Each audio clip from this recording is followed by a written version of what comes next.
The left tries to pin another story on white supremacists, but it turns out to be a fail again. Only one type of Independence Day can be celebrated, according to the left, and the leftist mayors just don't get it, and people are getting kind of tired of it. This is Gene, and you're listening to Dumbasses Talking Politics. Hey, this is Gene. Welcome back to Dumbasses Talking Politics. I hope you guys got a chance to listen to Saturday's special that I made, reading of the introduction to Ibram X. Kendi's How to Be an Anti-Racist, and giving my little commentary, my little 2 cents. I had a lot of fun with it. It took a really long time to do.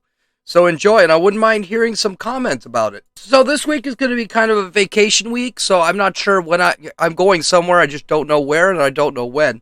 So don't be too shocked if I don't do a couple of podcasts this week.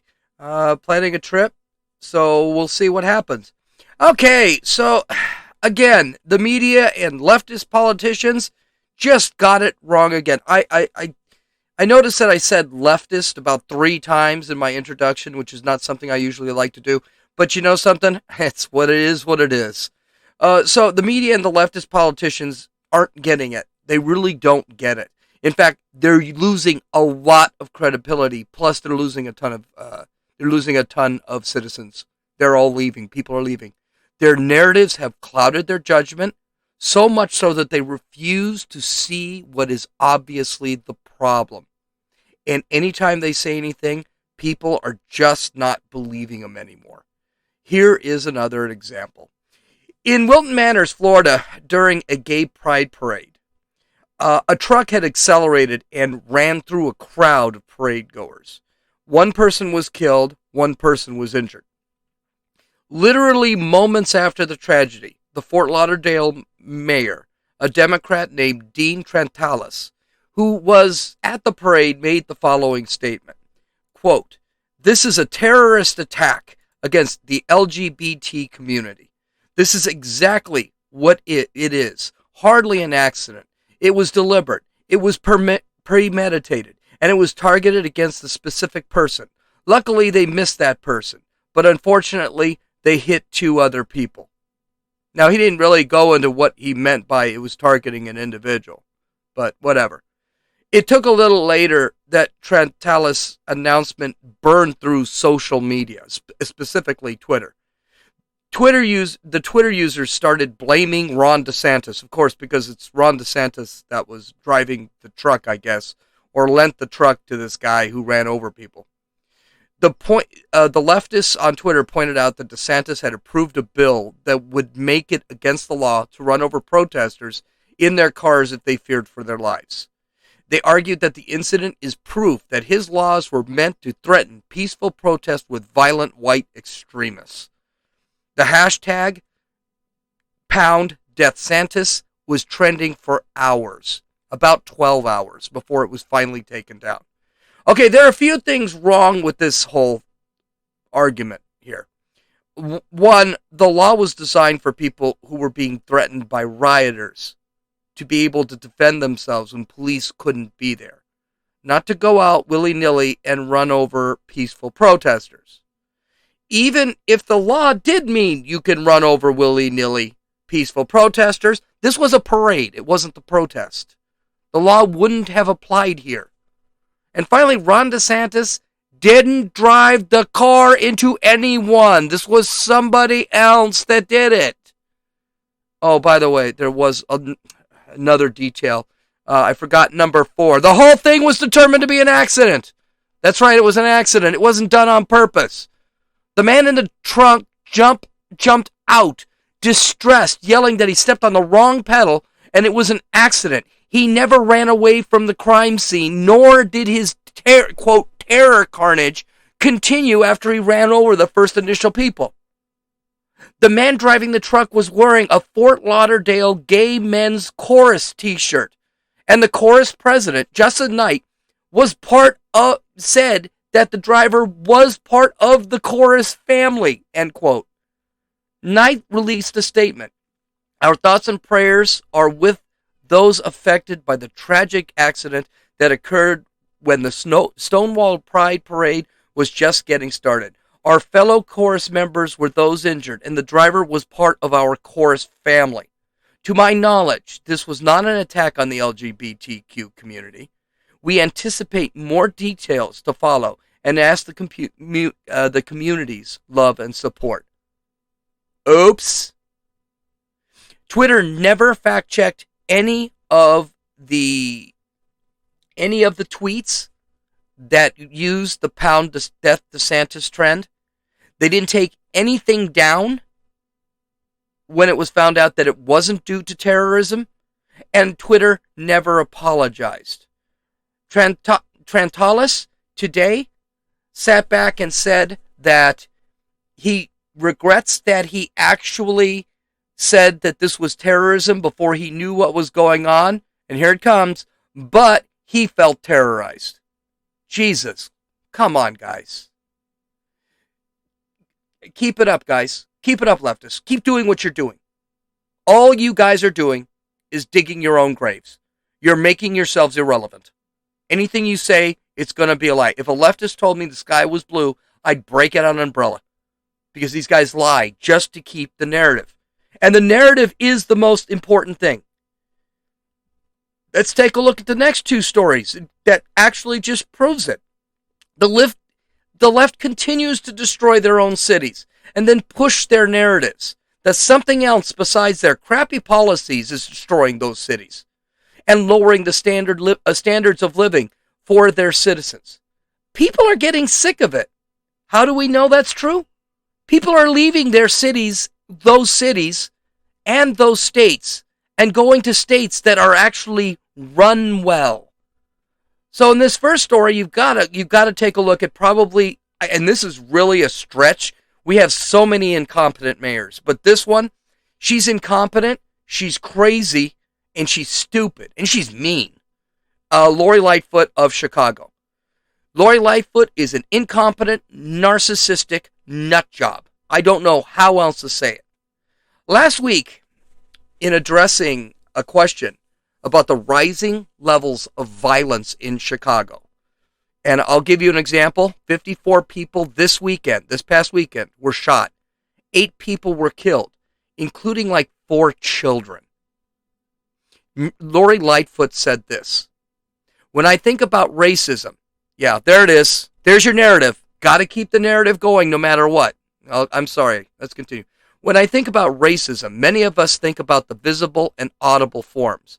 But the reality is the insidious nature of systemic racism has other impacts that are every bit as deep and harmful, but often ones that we can't see, like the impacts on the psyche and other impacts on our bodies that are just as, if not more deadly.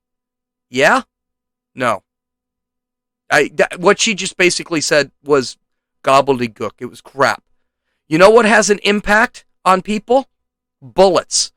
54 people in one weekend are shot. 8 people killed. Alderman Raymond Lopez of Chicago's 15th actually agrees with me. He's a Democrat who has had a really tough relationship with Lightfoot. He was the guy. He's been on Fox News frequently bitching about Lightfoot's, quote, leadership, end quote. I want to point this out because it's important. Lopez is a liberal Democrat. He's not a leftist. He is a classical Democrat. And I miss those Democrats because no matter what, we may not agree, but they were reasonable. He said of Lightfoot's leadership to the Washington Examiner, which is another right-wing paper, because he's just trying to get his word out. So Lopez said, generational gang life isn't just something that's encouraged. It's almost revered in some neighborhoods. If you really want to get to what's at the heart of a lot of this, it is the gangs, and it is the borderline collapse of the family unit in many of our neighborhoods. Lightfoot has avoided calling out gangs in our community and as a source of violence in our city. Okay, you know something? That's not an insane statement at all. Do you know who else said that? Barack Obama. Barack Obama said the same thing. He said the crashing of the family unit is really what is killing our youth. Not not anything else but the collapse of the family unit. Single mothers, teenage mothers, having kids, they never are able to get to the next level of life because they've got to take care of kids. He even pointed out that residents have stopped calling the police because the police are not allowed to do anything about it. He was the guy, this Lopez, who was the one who brought all this up that was secretly recorded in a board meeting between the aldermans and the mayor. And she told him that he was full of poop. And I'm using the clean word for poop. But that is exactly what she told him. And then he started dropping F-bombs, and it all went to hell. And of course, he asked the question, and his point was, I asked a question, you're not answering the question, you're ignoring me, and you're just walking right over what I just said. Well, anyway, he continued. He said, quote, I think it's a foil to avoid having to deal with the gang and other issues, period. 200 plus murders in the city of Chicago. None of them were committed because of racism. I can tell you last week gang shootings had nothing to do with racism. The shooting in Englewood Monday morning, 4 people shot, 3 others injured, that was not about racism. Most of the crime that's end quote. And he's absolutely correct. Most of the gun violence in Chicago has nothing to do with race. It is black on black violence. And this is what a lot of people are complaining about in Chicago. That it's not white cops killing people. It's not white people killing black people. It's not even black people killing white people. It's black on black gang violence. It's happening in specific areas.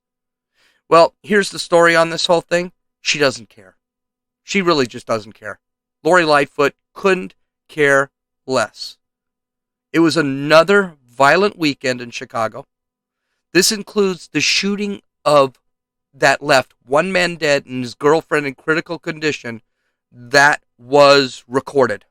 That video was actually recorded. The man was shot execution style while his girlfriend was shot and assaulted. And she has yet to address this. But she did find time to address the desire for the Chicago Bears football team to move out of the city and move into the suburbs because they didn't want to be in the city anymore. Yeah, she has her priorities straight.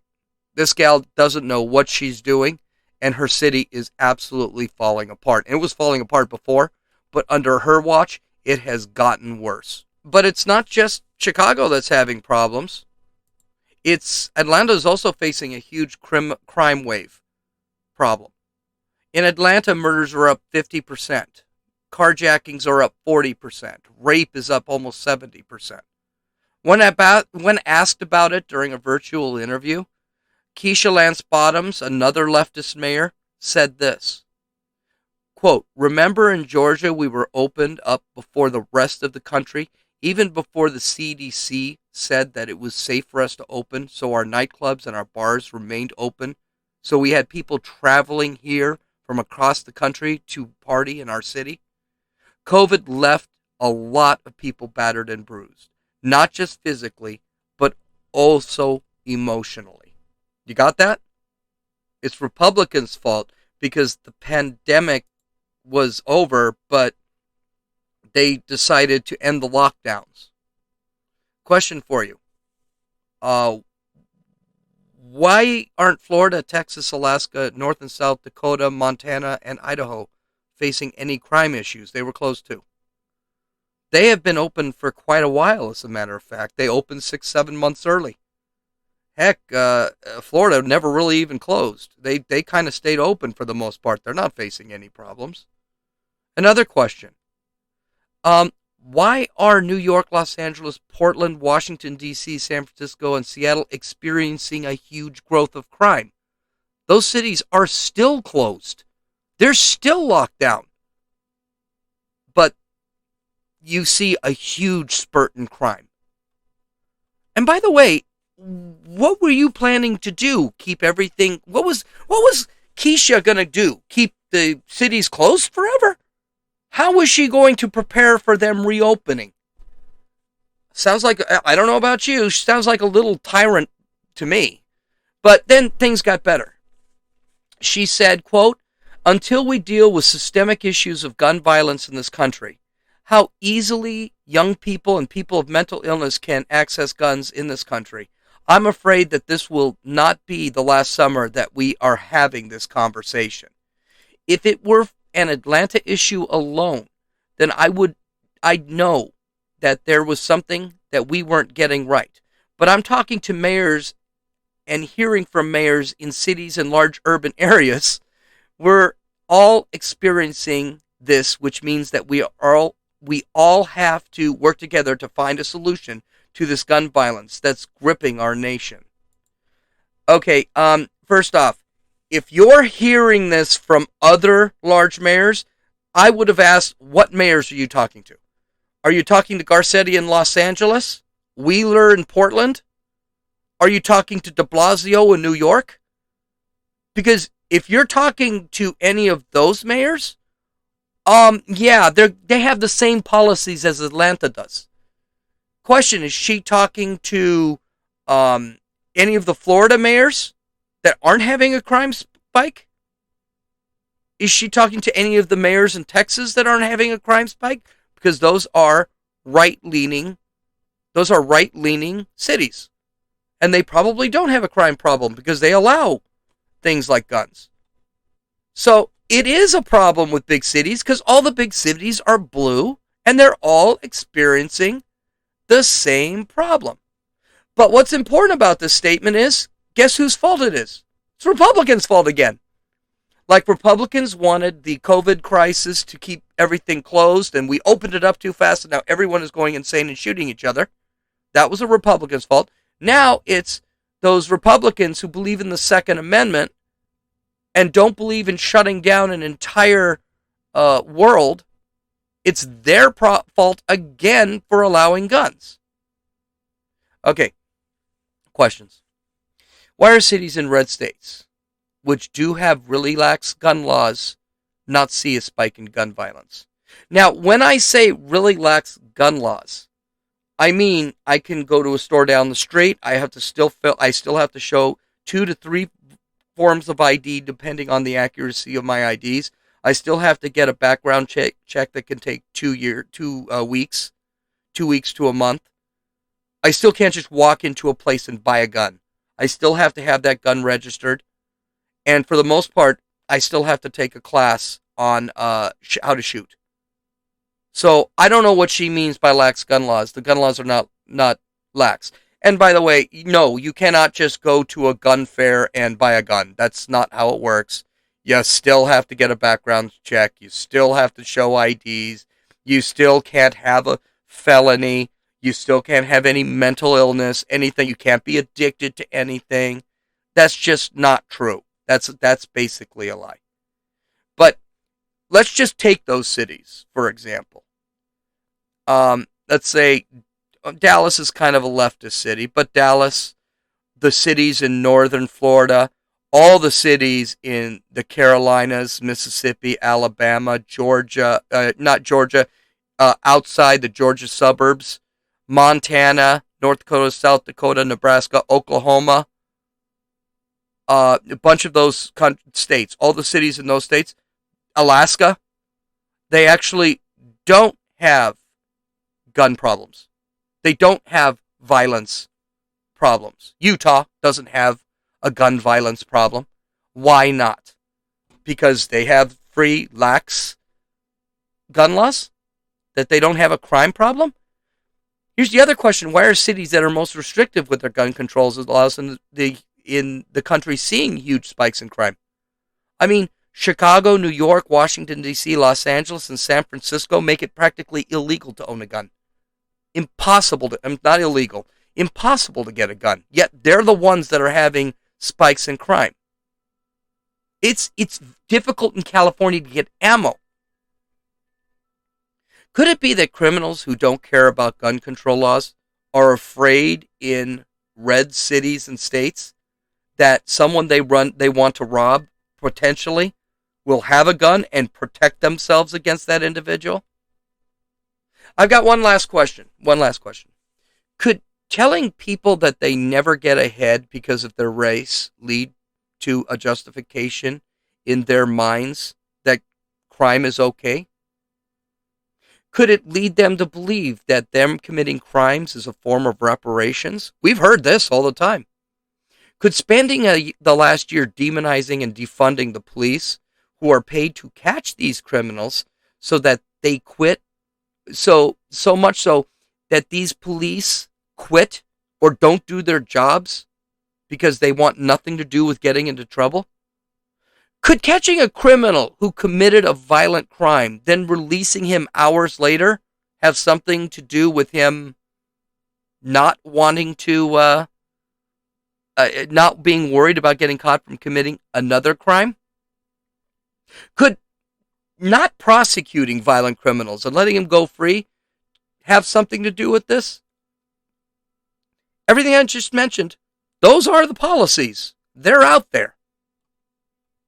The leftist leaders sitting in their ivory and heavily protected towers, and heavily protected towers by police, are tone deaf and just don't care about anything but their narrative. They don't care if you die. They don't care if you get shot. They don't care if you are in danger. They want you disarmed, and they want you just to hide inside your homes and be afraid. Because those criminals, they're not going anywhere. Okay, in the last story, and actually I'm going to have one more, but it's really short. Evanston, an affluent suburb in Illinois, decided to cancel their 4th of July festivities over the China virus back in March. One has to think this was a bit of an overreaction because in March, the virus was already on the downslide in the United States. But okay. They said this in their statement.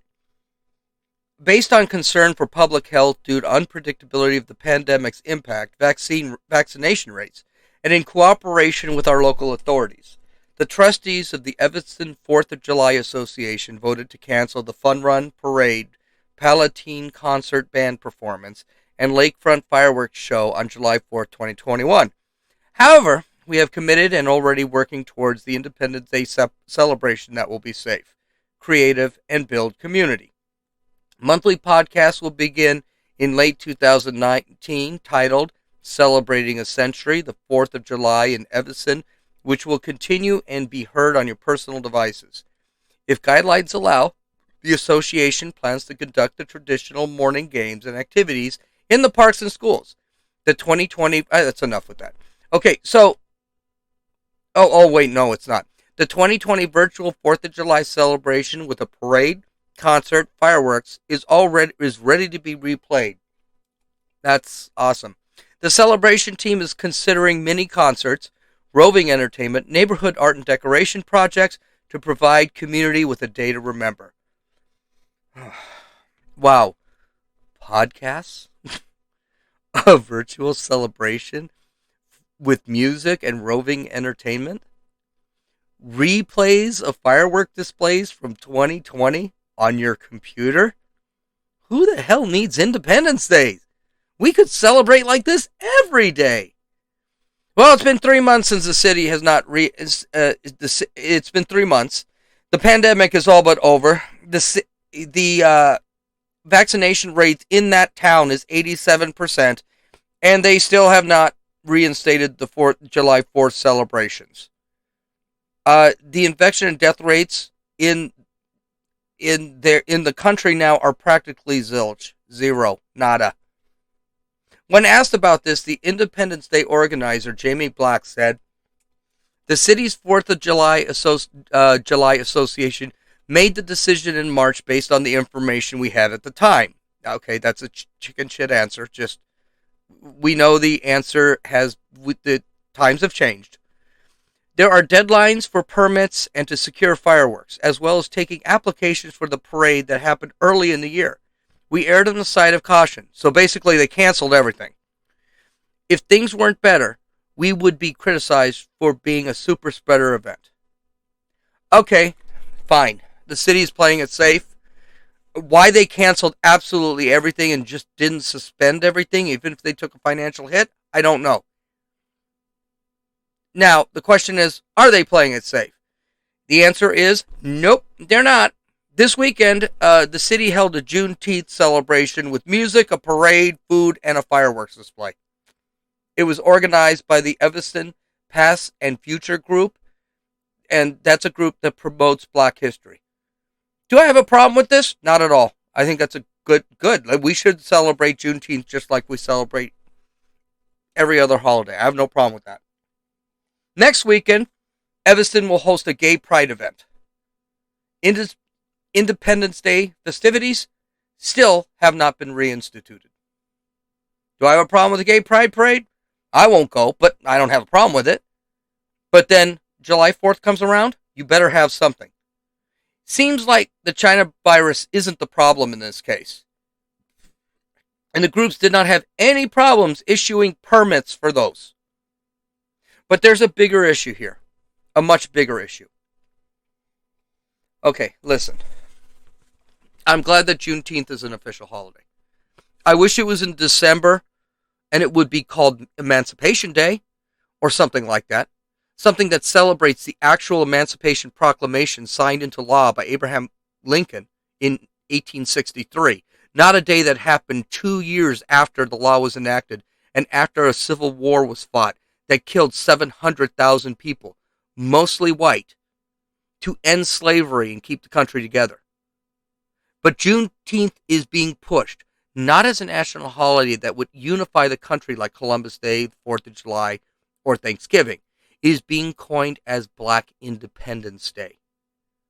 I believe the day was chosen because Lincoln can't be involved.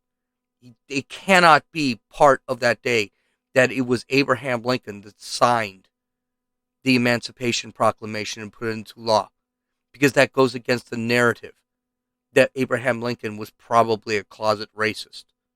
They can't celebrate the Civil War ending because making the Emancipation Proclamation law through an entire country, because 700,000 people, mostly white, died to push that slavery would be ended. Yes, there were black people that fought in the Civil War, bravely in the Civil War. There were slaves that left the South, came to the North just to fight in the Civil War. And that's fantastic. And we can celebrate that too. We should celebrate that too. But we should also celebrate the Civil War. We should also celebrate the Emancipation Proclamation signed by Abraham Lincoln. And we should celebrate the fact that the Civil War, white people actually went out and ended slavery. Not because for some, like Ibram X. Kendi would say, for some ulterior motive. They ended it because it was evil. The reality is, ending slavery was not a race thing. It was an evil thing. It violated the tenets of the Constitution. The founding fathers knew it violated the tenets of the Constitution. Even Thomas Jefferson and George Washington, who owned slaves, thought it violated the tenets of the Constitution. The Civil War, the Emancipation Proclamation, actually unified us into believing that. Black slaves fought side by side with their white countrymen to end this evil. It should be seen as unifying, not as divisive. But the left doesn't want this. It's not part of their narrative. They want this holiday to be a black-only holiday. They want to. That's why it's on June 19th. June 19th, signifying the Emancipation Proclamation. 2.5 years after the Emancipation Proclamation was actually on the books as a law. They want the holiday to divide, not unify. Don't buy into their BS. Do not buy into the BS. Because it is BS. And I'll celebrate Juneteenth, but I'll always remember it was January 1st, 1863, that the Emancipation Proclamation was signed. It was not made into law on June 19th, 1865. And by June 19th, 1865, the Union had already won the Civil War, killing 700,000 people. So don't buy it. Now, the last story I want to Josie and I went to my dad's place. My dad's an avid golfer. And my dad was watching the U.S. Open yesterday, which ironically was played less than 20 miles from where I live, over in La Jolla. And Jon Rahm, who was down by 2 strokes, ended up taking a lead on the last hole. He had busted his chops. He had gotten birdie after birdie, and he finally took a lead over the guy in second place, this South African named Uzenheider. Okay, so he had finally taken a stroke at a stroke lead at -6, and it ended up Uzenheider could not win, could not sink it. He ended up double bogeying, and Jon Rahm, who's from Spain, ended up winning the U.S. Open. Now, why do I bring this up? First off, I never thought I'd see Josie sit there and stare at a TV screen watching golf for 4 hours. She did. Second reason I think this is huge, Jon Rahm is now #1 in the world rankings. That's awesome. He deserves it. He's been a very good golfer, and I don't watch golf, but I've heard of the guy. Third, Jon Rahm, 3 weeks ago, was in a golf tournament.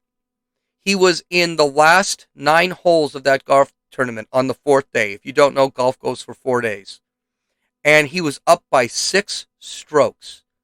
And on the 10th hole, someone walked up to him and said, "You tested positive for COVID. You need to get off the course." Now, this was a major. This was the PGA. It was a huge major. He was winning. He was going to win this.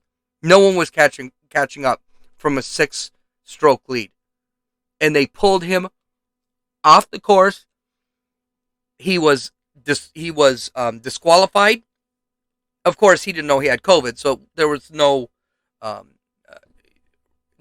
problems. He wasn't going to get suspended or anything. But he got pulled off the course, and he ended up not even getting a dime out of playing 3.5 days and being up by 6 strokes. And it was heartbreaking to watch. He was told, and these idiots with their effing masks on, you have to get off the course, you got COVID. And by the way, there's no social distance. There's no way on a golf course he's going to actually spread COVID. He started just bawling, just crying. And he lost his chance to win a major. Because at this point, I don't think he's won a major yet. So he goes into the U.S. Open, a major. He fights his way. He wins it. Good for him. Jon Rahm. He is now my new hero. Okay, you can download or listen to this podcast on Apple Podcasts, Podbean, Podcast Addict, and YouTube, and Rumble. You can visit my website at Dumbasses Talking Politics, where you can actually take a look at some of the links, just to make sure, keep me in check. I hope you guys have a great day. Happy Monday. This is Gene. Happy Juneteenth, and happy Father's Day, by the way. I forgot about Father's Day. That's probably the only reason I'd be watching golf is because my father watches golf. Take care. This is Gene, and you've listened to Dumbasses Talking Politics.